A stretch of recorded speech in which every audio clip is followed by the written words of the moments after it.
Madame, Monsieur, bonsoir. Bienvenue dans notre édition spéciale rétrospective où nous dressons le bilan des moments clés qui ont façonné l'année 2023 de la Ligue de l'enseignement Fédération du Val d'Oise. Plus qu'une simple compilation de données, il s'agit d'un tour d'horizon complet, reflet d'une année riche en actions, en émotions et en résultats. Sans plus attendre, plongeons dans les détails de ce rapport d'activité. L'un des gros chantiers fut l'élaboration de notre projet fédéral. La conjoncture et l'enchaînement des crises financières, écologiques, sanitaires, économiques et sociales nous imposaient de revoir nos objectifs et de repenser profondément notre projet pour affirmer que la Ligue était toujours un acteur politique. Le processus d'élaboration mis en place fut le suivant. Constitution d'un groupe de travail réduit, organisation de la consultation des parties prenantes, analyse des résultats, mise en œuvre de la co-construction du projet, rédaction du document, relecture et enfin validation. La mobilisation des acteurs a donné les résultats suivants. 2 questionnaires auxquels 200 personnes ont répondu, 5 ateliers ayant mobilisé plus de 100 participations, de nombreuses heures de travail d'analyse et de production, 12 réunions du groupe de travail, 5 étapes de validation par le conseil d'administration. Ce travail s'est soldé par la production de 2 documents, une version complète et une version synthétique que vous pourrez découvrir en deuxième partie de notre Assemblée Générale.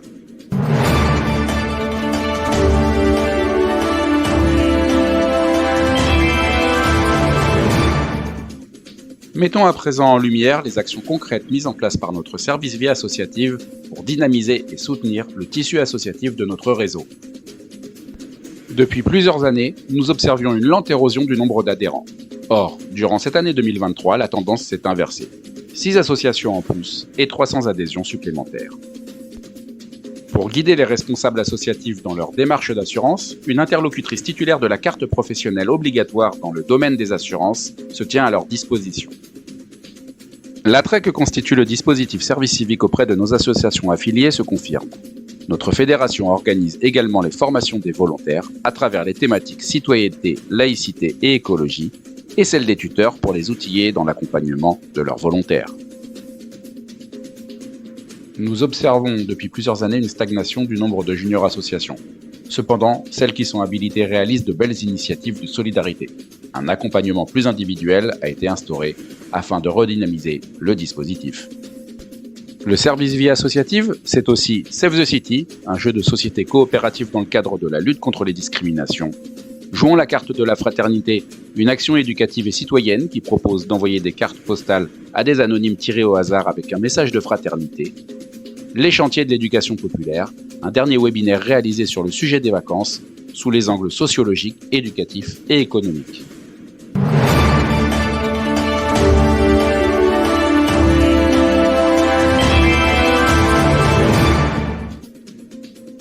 Abordons à présent les actions de l'UFOLEP qui peuvent être séparées en 2 pôles distincts.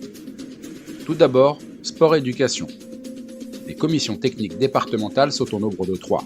Elles concernent la gymnastique, le VTT et le cyclosport. L'objectif de l'action Circulation douce est de développer un réseau de promenades et randonnées à VTT en Val d'Oise en favorisant la découverte de la nature et du patrimoine. 2 écoles multisports ont ouvert à Drocourt et à Villiers-le-Bel. Elles regroupent respectivement 19 et 40 enfants de 3 à 12 ans. Le parcours Sport, Olympisme et Citoyenneté est un dispositif de formation et d'accompagnement des jeunes vers l'emploi, mis en place en partenariat avec l'association Execo. Quant à Seniors Soyez Sport, c'est la mise en place d'activités multisports et d'un séjour sous forme de rallye en faveur des plus de 60 ans dans différentes villes du département, dans le but de favoriser le lien social.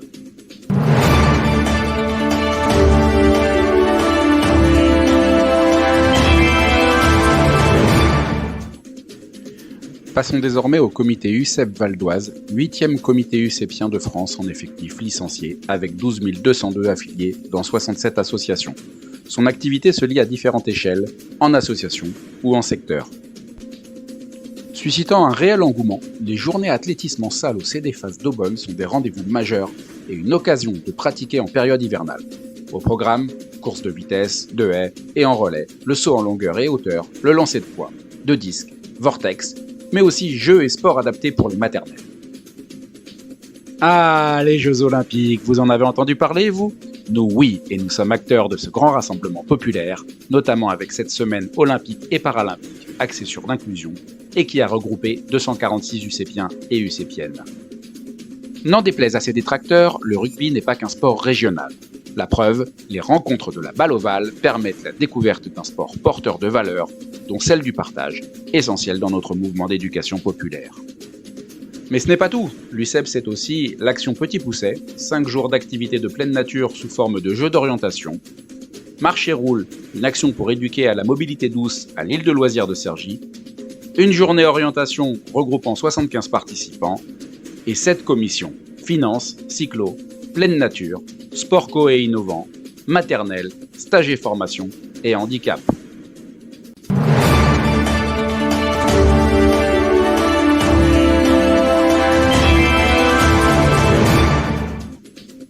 Intéressons-nous à présent au service éducation, qui a connu une année de transition et dont les terrains d'action font face à de nombreux défis. Pour rappel, les objectifs des ateliers relais sont de lutter contre le décrochage scolaire au collège, redonner du sens aux apprentissages et apporter soutien à la parentalité. Nous avons ouvert 4 sessions de 6 semaines sur chacun de nos 2 sites. 8 professeurs ont pris part à chaque équipe. Leur coordination a été assurée par nos 2 permanents. Dans le cadre de nos ateliers de prévention numérique, 5 thèmes ont été proposés et animés tout au long de l'année en classe. Cyberharcèlement, hyperconnexion, bienvenue les 6e, fake news et voyage du smartphone. Au total, 94 classes ont été concernées sur 31 établissements. Une intervention auprès de parents d'élèves a également été organisée en soirée. Les séjours scolaires sont en déclin. Ils entrent dans une nouvelle ère marquée par la certitude qu'ils ne pourront plus aider économiquement d'autres projets moins rentables. L'année 2023 est loin d'atteindre le niveau des années pré-crise sanitaire. Encore trop peu de départs dans l'ensemble du réseau, malgré une augmentation de plus de 60% de fréquentation par rapport à l'an passé. Concernant le dispositif Lire et faire lire, nous avons vécu une année stable avec un volume d'activité quasi identique à l'an passé. Cela nous a permis de pérenniser ce rythme avec de l'activité dans plus de 220 lieux d'accueil. Le service éducation, c'est aussi le début d'un partenariat avec la Cité éducative d'Argenteuil en octobre autour de la sensibilisation à la lecture. 11 interventions sur l'égalité filles-garçons en collège, animées avec l'aide de notre malle pédagogique. 7 près de l'exposition Cité laïque en collège et lycée.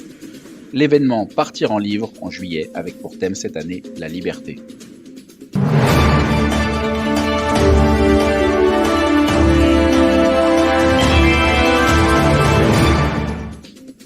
La Workery, c'est avant tout un espace de coworking ayant donné lieu à l'utilisation de postes, de bureaux privatifs ou de salles de réunion. Différents événements ont permis d'animer et de créer de la cohésion entre les utilisateurs, comme des déjeuners thématiques, des formations internes, des accompagnements à la personne en recherche d'emploi ou la planification de séances de sport collectif. Cette liste non exhaustive permet de mettre en évidence les différents éléments qui font de la Workery un espace singulier où il fait bon travailler.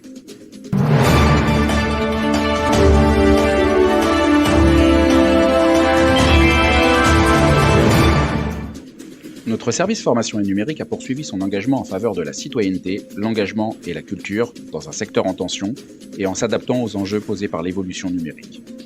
Le BAFA-BAFD, ce sont 32 stages organisés et 580 stagiaires. La crise économique a engendré des changements significatifs dans les modalités d'engagement dans un secteur historiquement investi par du volontariat. Les collectivités locales ont fortement sollicité la Ligue pour organiser des sessions sur site, ce qui nous a permis de développer de nouveaux partenariats. Après une année test en 2022, notre secteur numérique s'est particulièrement développé avec une augmentation significative du nombre d'ateliers et de structures partenaires. Plusieurs parcours ont été proposés, de l'initiation sur PC ou smartphone à la programmation, en passant par les logiciels créatifs et des ateliers de prévention. Notre offre de formation thématique est large. Pour autant, en 2023, l'essentiel de nos formations continues s'est porté sur quelques thématiques phares. L'accueil des enfants en situation de handicap, la prévention du harcèlement, la laïcité et la méthodologie de projet. Notre action Valeurs de la République, laïcité, identité et mémoire par la pratique du jeu vise à construire un plan de formation à destination de l'ensemble des publics adultes et jeunes adultes. 3 actions principales cette année, les formations VRL niveau 2 et 3, les piliers de la laïcité, un jeu autour de la laïcité pour les enfants, et la charte de la liberté, un escape game sur l'apartheid. Notre activité phare relative à notre nouveau programme Conscience numérique durable a pour objectif de permettre la découverte du cycle de vie d'un smartphone. Le grand voyage du smartphone, c'est donc un grand jeu d'enquête d'1h30, une action qui a réuni 177 participants sur 3 jours en 2023. Le service formation et numérique, c'est aussi Laïcité 3D, notre jeu de cartes sur la laïcité qui s'est enrichi de 10 cartes supplémentaires cette année, l'accompagnement à la validation des acquis de l'expérience, l'animation du groupe national BAFA-BFD et la participation à l'organisation de la formation nationale de formateurs, la coordination BAFA en Île-de-France avant une reprise de cette mission par la région en 2024.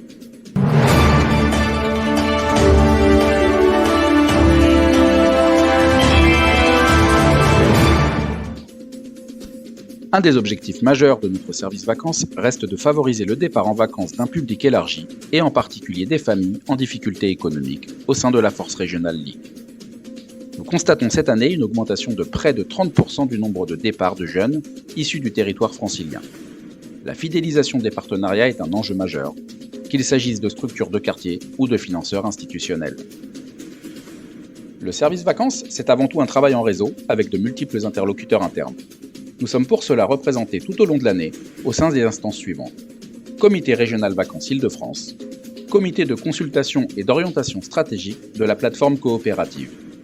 Nous avons également participé aux rencontres nationales vacances, séjours et loisirs éducatifs du Pradet.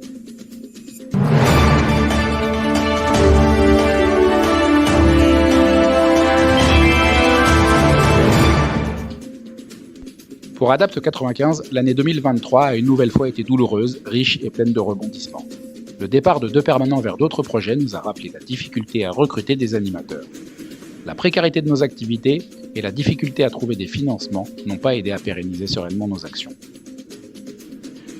L'accueil de loisirs des Filous a pu fonctionner les mercredis en partenariat avec la mairie de Villers-en-Arthy et un conventionnement avec 13 communes malgré des négociations budgétaires récurrentes. Grâce au soutien du SDJES et de la mairie, nous avons pu mettre en place un projet potager partagé. Sur les temps de vacances, l'accueil de loisirs a ouvert ses portes à 18 des 26 communes de la communauté de communes de Vexin-Val-de-Seine sur 61 jours de fonctionnement. Des financements complémentaires ont permis d'enrichir le panel d'activités, avec notamment la découverte de sports présentés aux Jeux Olympiques et Paralympiques de Paris 2024. 2 animateurs d'Adapt 95 sont intervenus sur le temps méridien et sur le temps post-scolaire pour proposer des ateliers éducatifs et ludiques sur l'école de Neuville-sur-Oise. Notre partenariat a été reconduit pour l'année scolaire 2023-2024. Lutter contre la fracture numérique et l'isolement des seniors du Vexin reste un objectif important de l'association. Nous avons cependant dû organiser et animer les cybercafés avec un financement diminué de moitié. En partenariat avec l'association Destination Multimédia, nous avons retravaillé le projet pour faire une proposition innovante en vue d'une reconduction.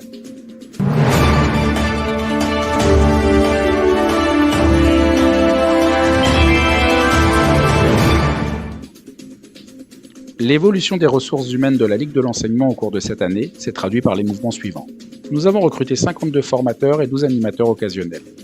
Echa Abdallah Ibouroua, chargé de mission vie associative, est actuellement en congé parental.